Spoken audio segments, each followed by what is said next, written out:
Good morning. My name is Flemming. I cover luxury real estate for the LA Times.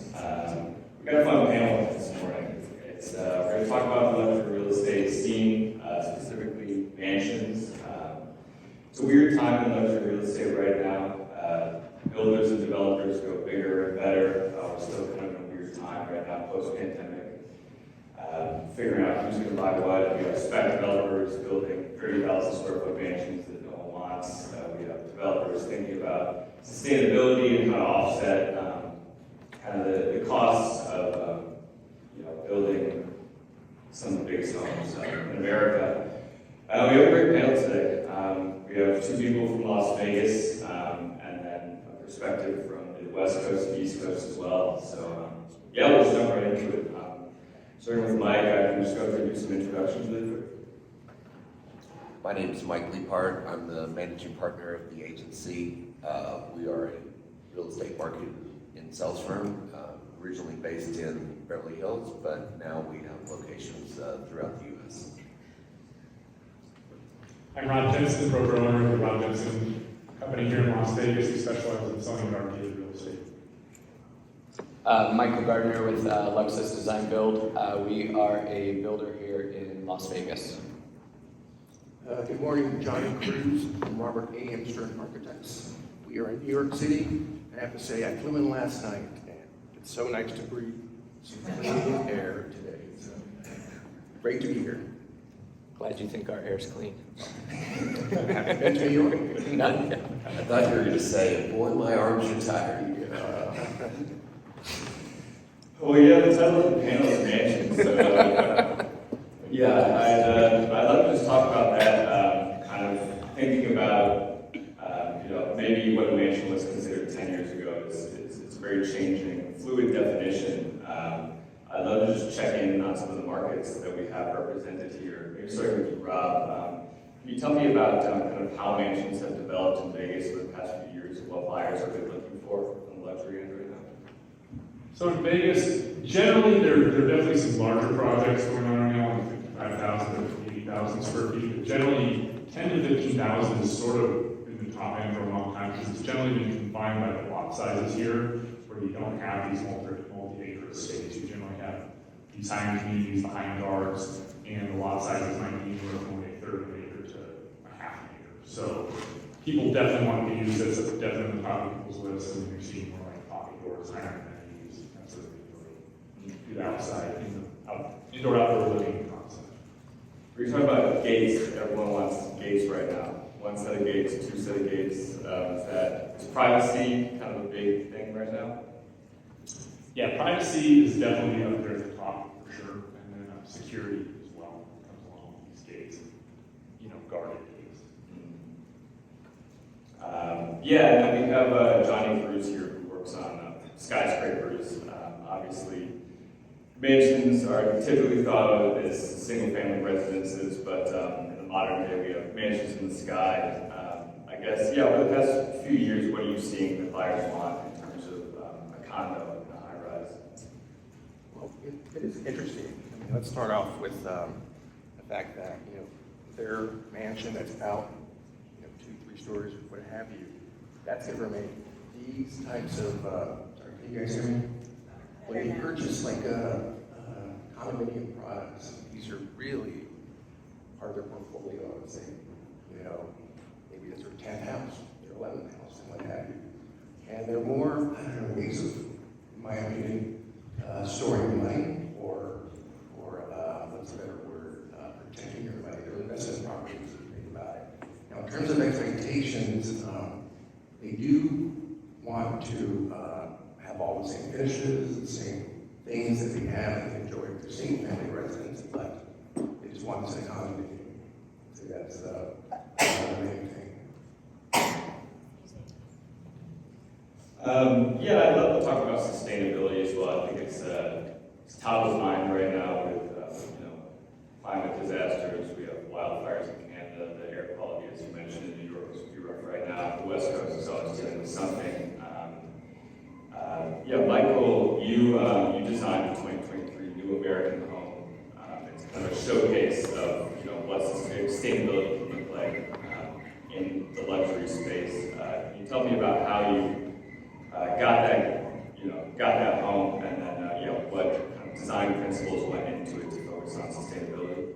Yeah. So I think one place to start is we typically don't label it sustainability, even though it's kind of this buzzword. We consider it just design. It's part of responsible design. It's part of actually having a process that relates the project to the site and its location. To me, sustainability, that word is more of a Band-Aid, right? It's like you're putting these things in a home to offset some maybe poor design decisions. Great example would be when you actually study a site and you look at daylighting and you evaluate the transition of that light over the period of time, morning, evening, understand what the environment's creating for you, then you can actually get away without having to have shades everywhere and all of those types of things. And same thing with views and those kind of components. And so it's, again, kind of responsible design, not necessarily a solution, but it's really more of if you want to label it sustainability, it's more of an add-on to the house, right? So if you get the bones right, you get the fundamentals right, all it's going to do is just make that project and that home that much better. Yeah, Mike, we're both based in LA. We kind of see this, this glut of mega mansions. Things get bigger and bigger. I guess, and this is something I'm genuinely curious about. Sometimes developers throw out sustainability as kind of a buzzword. I think it makes a buyer feel better.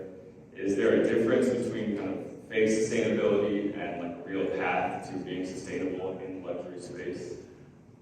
Well, I think the whole green sustainability thing, which I think is super important, and I wish there were more of it. That said, it's generally not something people will pay any extra for. So it's a feel-good thing. It's not, and people in Los Angeles specifically really kind of define themselves as that. You'll have someone that has a $200,000 sports car and they have a Prius, and they think it, they feel like it says something about them. But the reality of it is that if you said to 100 buyers, if we just do it the old-fashioned way, this house is going to cost $10 million, and if we do it highly sustainable, it's going to cost $11 million. 99 out of 100 are going to save the $1 million. I was talking to a large national production home builder. This was probably 6 or 7 years ago. And we were talking about sustainability. And he said, I give a buyer a list and they can just check the boxes of the things they want in that house, right? And he said, nobody checks any of the sustainability things. They'd rather have a hot tub. And I found that to be basically true. But the sustainability, if you can get it, like Michael's house is amazing, but nobody's going to pay $15 million because it's LEED Platinum. They're going to pay $15 million because they think they're going to have a freaking blast living there. It's just extra. Yeah, and I think the part of it also is, I think we talked about this before, is, I equate it to the car industry in the sense, right?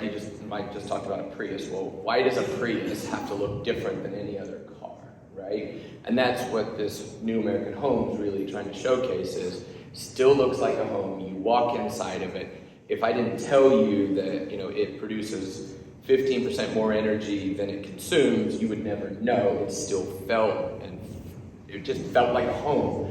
And to me, that's when you have that big win, right? Because it's not like you're putting this big stamp on it, because you are right, nobody's going to pay you more money.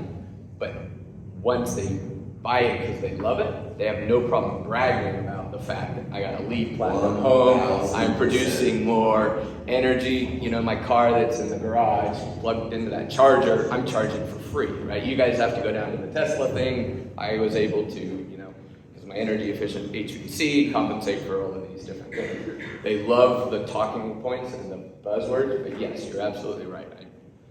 every home that I've designed and built, I've designed every single one to have a LEED certification of some capacity. Not one of my clients has been willing to pay the $5,000 it takes to get it certified. So I just started burying it in our architecture fees. So at the end of the home, they get a plaque, and it could be based on their decisions. It could be gold, platinum, and they go, what? And I go, yeah, see, it's not any different than doing anything else, and look what you can achieve. And we're just lacking that education, and we're getting there, but there's this whole compensation amount dollars thing. They want a tangible item rather than the actual holistic umbrella that kind of sustainability can bring. Yeah, what's interesting is in the tall condominium market, when that question comes up, are we going to shoot for LEED, green, platinum, and so forth? If they don't have to do it, they're not going to do it. It's just the way it is. Yep. Unless it's a city ordinance, they're required, if they want to achieve more, that they are. There are ways to increase the height of the building and so forth. But typically, they never press that issue, unfortunately. Do you think it's because they don't understand sustainability and what it really means, or is it just they only see it as a dollar amount? It's a dollar amount. That's really what it is. I think they see that delta. Well, 10 years ago, it was really big, but I think it's getting better. We're getting better. The industry is the green industry. So, but I did want to mention one project I'm involved with in Vancouver, a pair of towers that is, it's not part of LEED, not part of that sort of standard. It's passive house. I'm not sure if anyone's familiar with that, but it is an energy standard, and essentially you're building airtight, super airtight with huge pieces of insulation on the outside. We're talking about 2.5 feet walls, thick, and super insulated glass and so forth. And what that means is you can reduce the sizes of systems, the AC, the heat and so forth.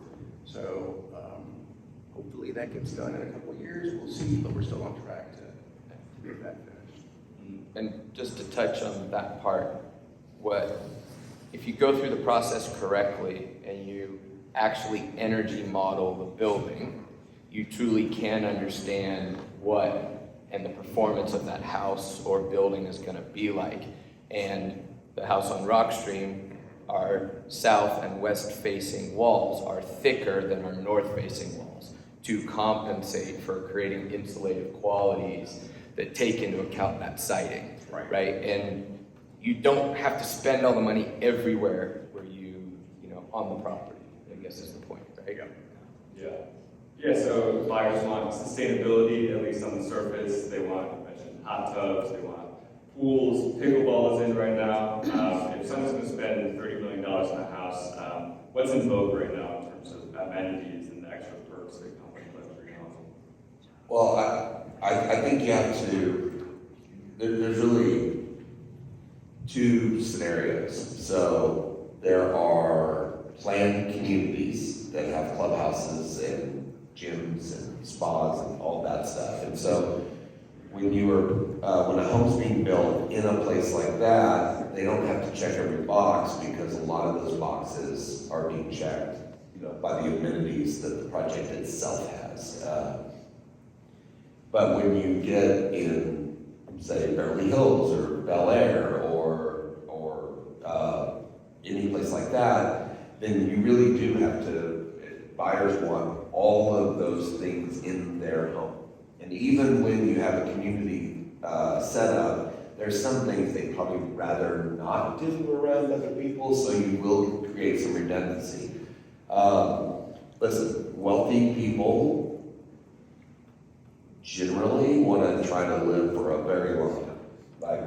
They look around and they go, this is awesome, I have a lot of money, life is fun, I want to keep this party going as long as possible. So, you will see a lot of wellness stuff. I was in a house a week ago that not only has a sauna and a cold plunge and a gym and all that stuff, but had a hyperbaric chamber, had a red light bed. Just really every single piece of tech that we have available to us now in the longevity space. This house had all of that. So wellness is not spa. It's way more active, but wellness is a big part of what we see people incorporated in houses, unless that it's at a place like Escayo, where here in Vegas, or the Summit, or any planned community that is very amenity rich itself. Those houses don't necessarily need to have all that. Vegas has another amenity, and I mentioned this to you. Rob probably takes it for granted. Michael takes it for granted, but it is unique. The closets in Las Vegas are unlike anything I've ever seen in my life. Like, they're about as large as my first home. The garages are massive, and the closets are massive. And I tour a lot of property in Texas. Everything's supposed to be bigger in Texas. There's nowhere in the country where the closets and the garages are as large as they are here in Las Vegas. It's incredible. It's funny you should say it. Just the other day, I'm still complaining that certain people are not building large enough closets. Oh my God. Or garages. Yeah, that was one comment on Rockstream, was that closet is not big enough.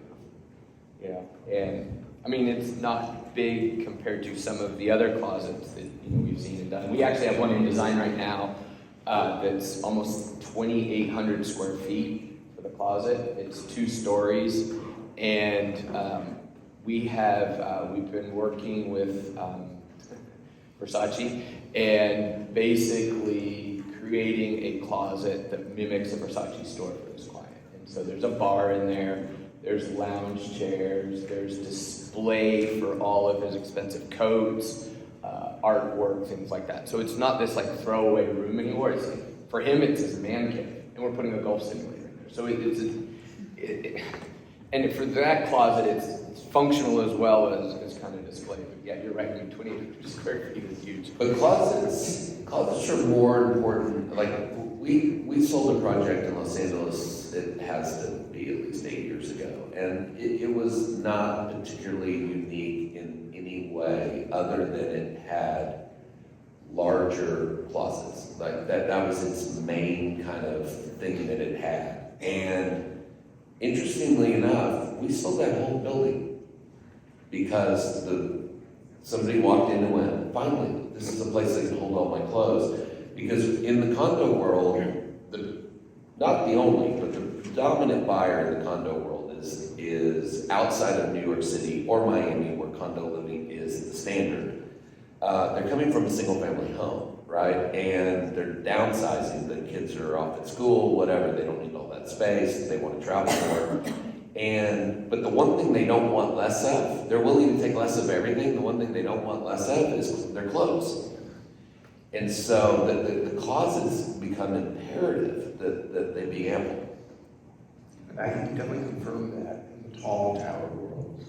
I don't care if you're in Los Angeles, Texas, Miami. I have projects in all 50 states currently ongoing, and that's the biggest sort of request I get from the realtors that we dealing with. Make the closet bigger. Yes, how do I get more space out of here? And this footprint. New York, we're a little more forgiving because we're dealing with smaller city blocks. For sure. Story. But yes, closets is definitely a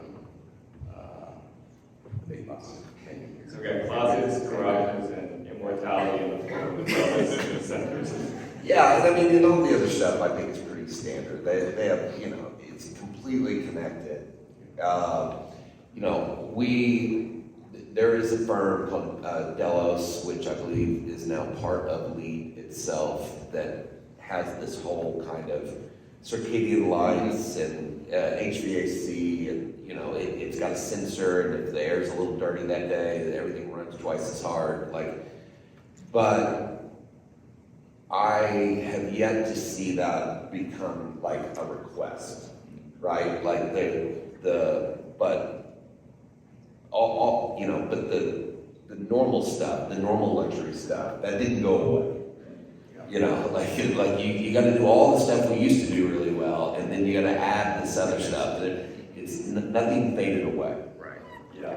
You know, sorry, one last thing is, especially with condominiums, nowadays, for the past 20 years, branded products are kind of getting very, very popular. And each brand, whatever flag, that might be the Four Seasons, the Ritz, let's say, Waldorf Astoria, will each have their own sets of unique standards. For instance, you have to have a cigar, you have to have a cutting garment, you have to have a garden somewhere on the property. Those types of things are whether it's unique to the various flags that are sort of joining forces with developers. And something that I think just sort of accelerated home amenities was of course COVID, with everybody being locked up and wanting bigger properties. It's just even home gyms, and as Michael was mentioning, indoor driving, golf courses with the big screens. Yep.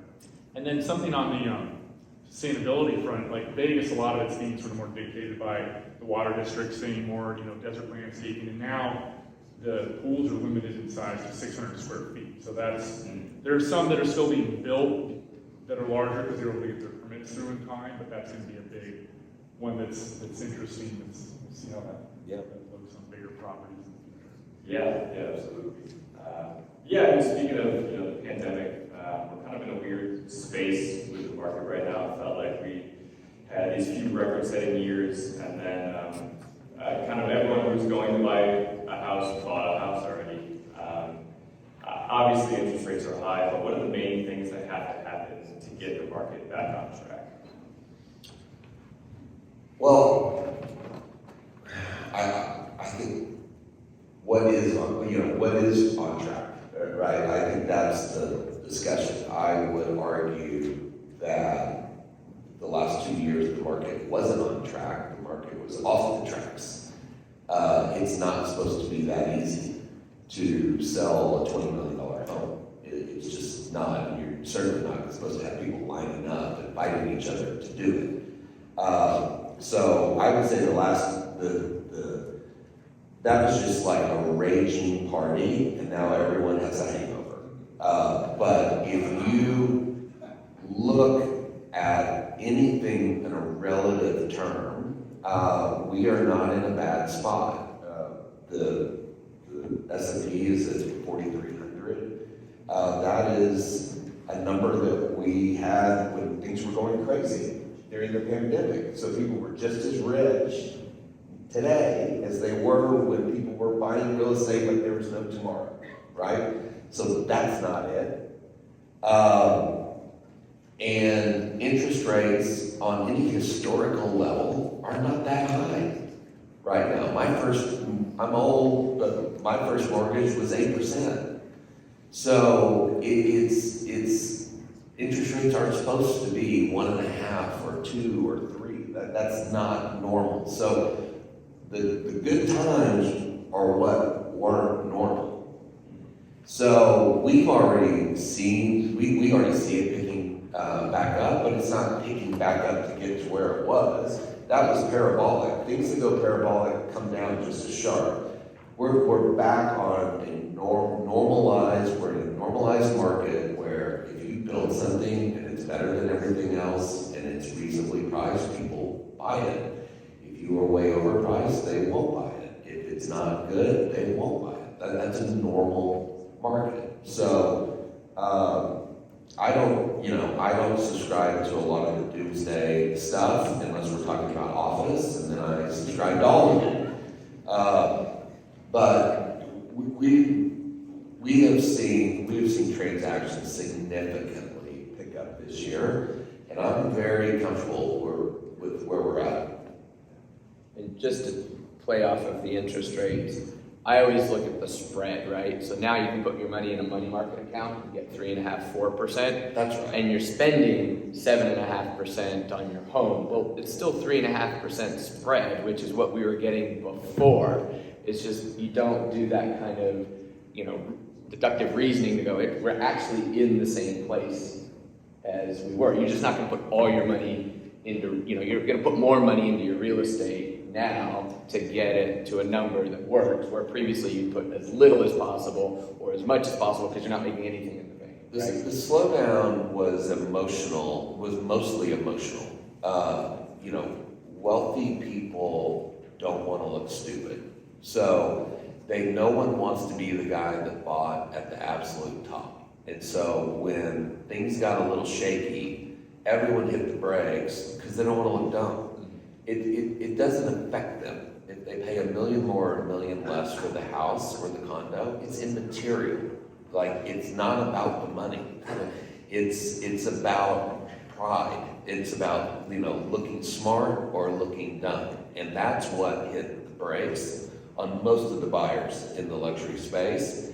And now the world didn't fall apart, and there's not blood in the streets, and prices aren't 40% cheaper, and now they're coming back because they're impatient, and they want their new things. Yeah, I mean, Vegas sort of stalled out for a little bit at the beginning of the year because we were coming off these highs where, you know, everybody had it in their head where they were at in that, you know, peak of April 2022. And we're in no rush to sell for less than what they perceive their home is worth. But there's always going to be folks that are motivated to sell, not because they're desperate, but because of financial, personal, whatever reasons. And after, you know, probably 3-4 months, there started to be more sales, more data, where it just became a little more apparent where homes need to be priced if they're going to sell. And, you know, you're seeing a lot of people that bought in 21, 22 lease their homes because those homes prices have come down a bit under that amount. But to just put it in perspective, for just home sales over $1 million, in 2019, pre-COVID, fantastic year for Las Vegas real estate. There were 73 homes that sold for over $1 million, whereas, for the month of May, versus just this last May, there were 138. So almost double. You know, of course, pricing has gone up substantially, but, you know, and then the sort of last little piece of the puzzle is you have sort of two different markets going on in Vegas. You have most buyers are looking for new or like new, you know, versus most of the inventory in Vegas is, you know, dated, you know, at least in the buyer's eyes. Even if it's only 10 years old, they're saying it's dated, too much work. And so you have lower amounts of buyers, you know, smaller demand for that amount of supply. So that's going to be the market that gets, you know, might see a little more price adjustments. I feel like Vegas also could have benefited from a lot of Californians moving out. Is that who you've seen? I guess who are the new buyers here? Oh yeah, I mean, during the pandemic, it was San Francisco all the way, so. But I would say, like, I've been coming to Vegas for work for like 13 years, and what COVID brought to light was has been happening for a very long time. Like, Vegas is not a destination, like, because you love to gamble, so you buy you go ahead and buy a home there. And Vegas is the diversity of the people that are buying homes at Vizcaya is, it's really impressive. From lots of different parts of the country, lots of different types of people. Vegas is becoming a true one of the top lifestyle destinations in the United States right now, because it's not near as cheap as it used to be, but it's still a relative value to other markets. Obviously, the tax situation is fantastic, and it's an easy town to live in. You don't ever have to come to the Strip if you don't want to. There's a great city out there around this place. And so I believe the reasons Vegas benefited so much in COVID are kind of evergreen.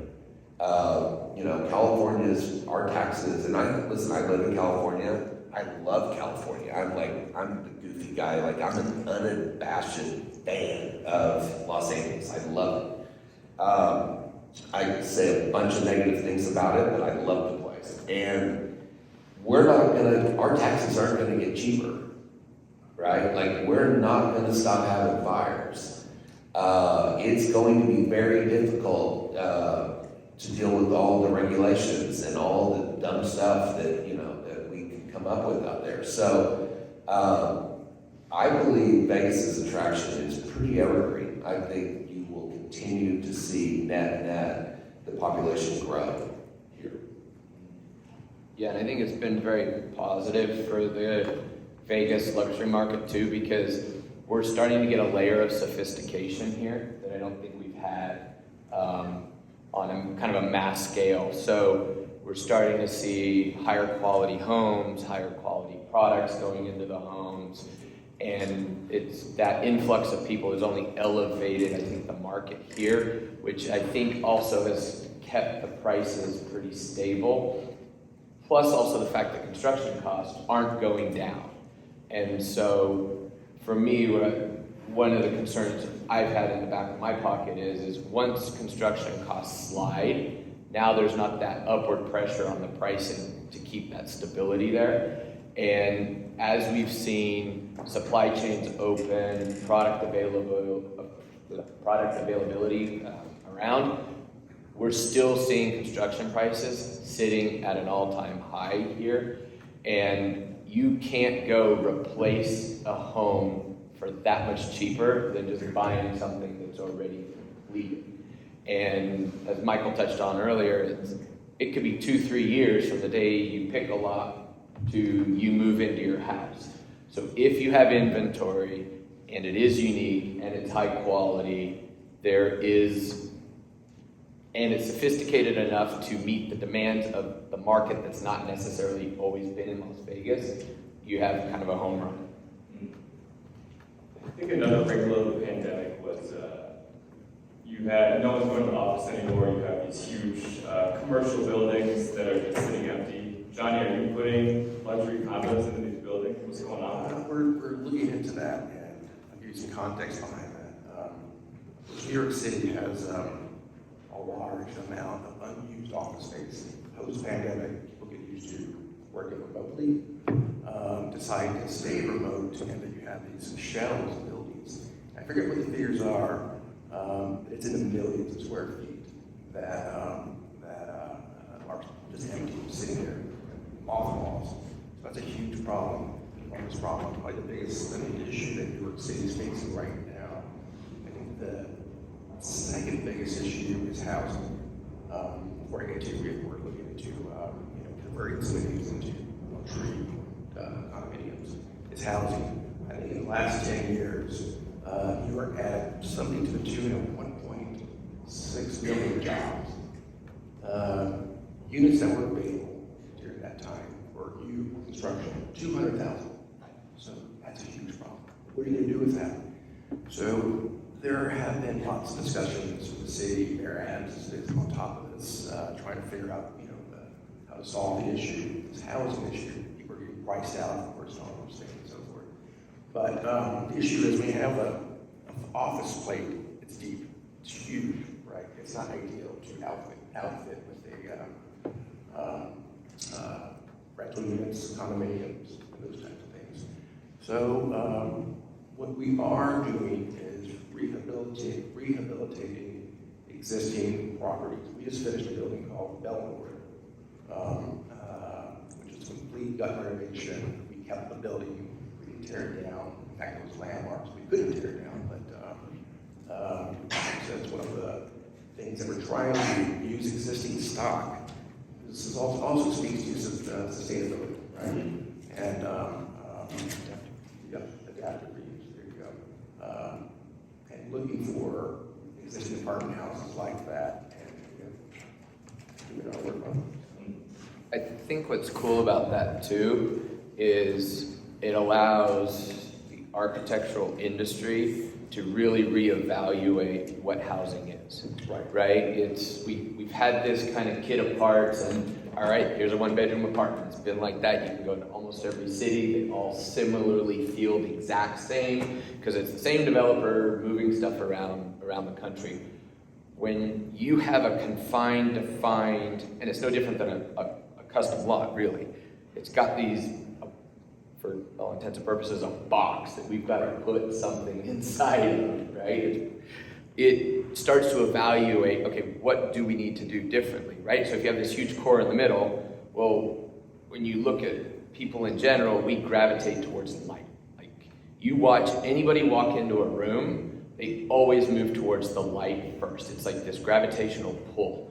And it plays off of our relationship to nature. And so if you have this office box that has a dark hole in the middle, nobody's gonna wanna go spend time in that space. So the value dollar proposition of that gets better and better as you get closer to the light, right? So now you've got to evaluate what can you make a dark space. Well, here's your big closet opportunity, right?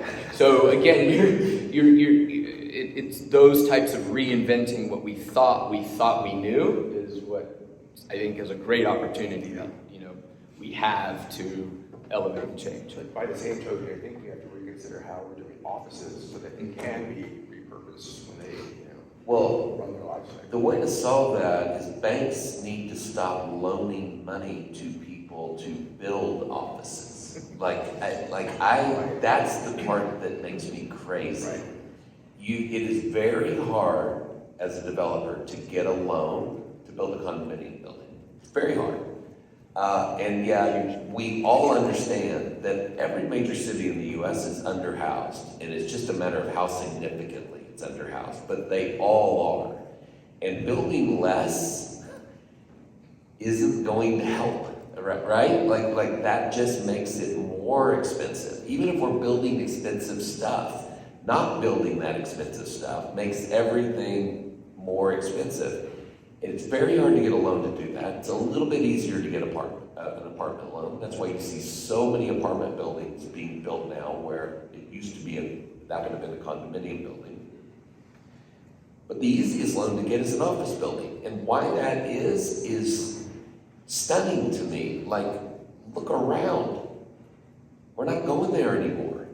Yeah, and I think it plays into attorneys, litigation, things like that. Condo buildings are one of the highest litigated building types. You have to do wrap policies on them, so your costs get way out of control.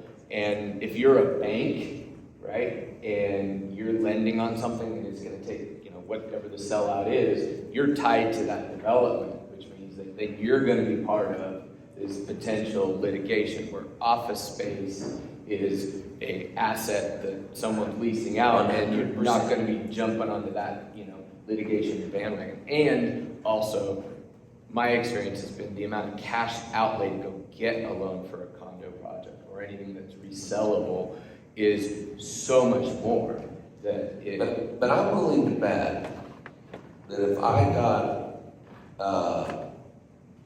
I read the LA Times business section, or I got on the Real Deal last 7 days, somebody just announced they're building a new office building.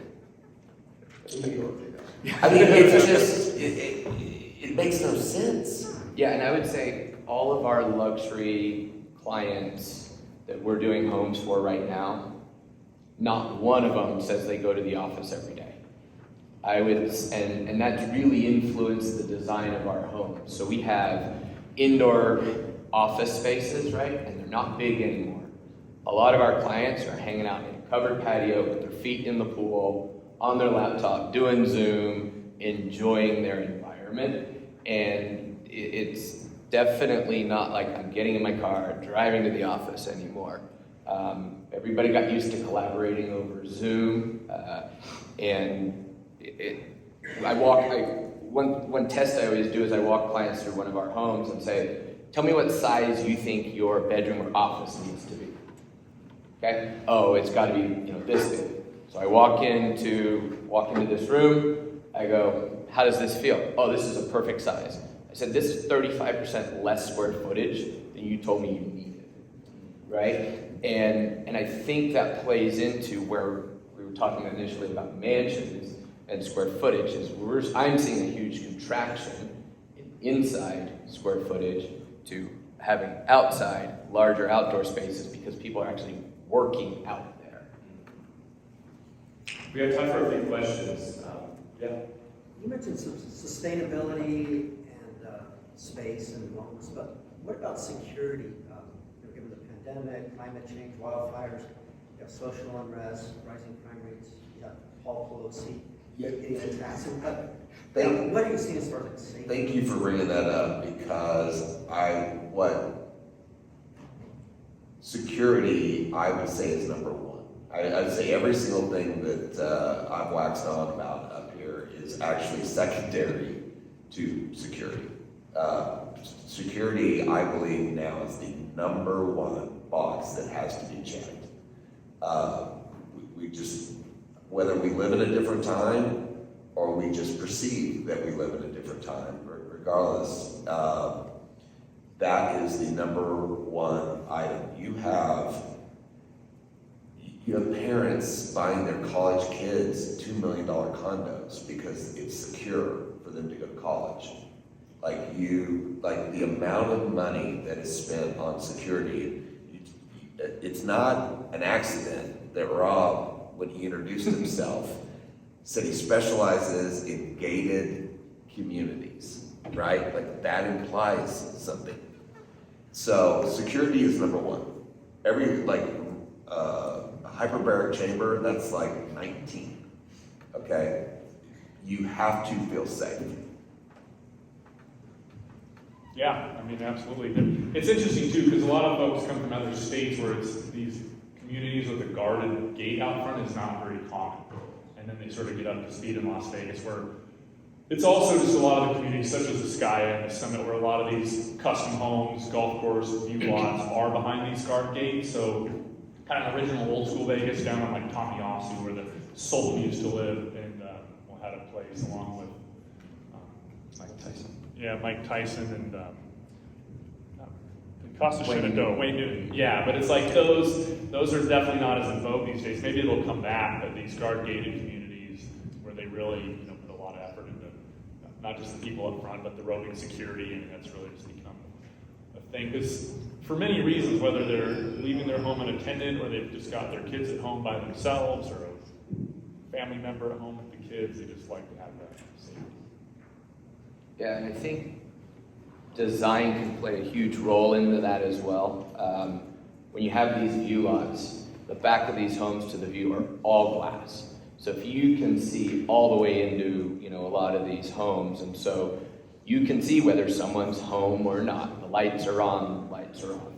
So from a technology standpoint, we've been putting in a lot of technology to have the perception that someone's living there that actually isn't. So we're putting blind systems in and lighting controls that are turning on at random times, in addition to alarms and cameras and things like that. But making the homes look like they're lived in when they are not really helps, because it doesn't seem like nobody can watch that house and know when someone's coming in the house, when they are there, or we know, like in Cabo, right? Everybody comes for Thanksgiving and then they go for Christmas, and the rest of the year the houses are empty. So you're trying to break that predictability down, can really help. And then secondarily, the homes facing the street. I always laugh when I'm driving up some streets and all you can do is see right into the homes, right? There's all this glass and this street presence and lack of privacy. I think that lack of privacy creates a lot of security issues. Even within a gated community, there's still things that happen. They actually sometimes become a larger target because they know there's better stuff behind the door.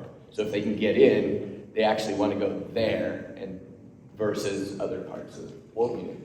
I mean, there's like a whole new arms race, coming with gates. It's like, oh, you live in a community where you just have one gate?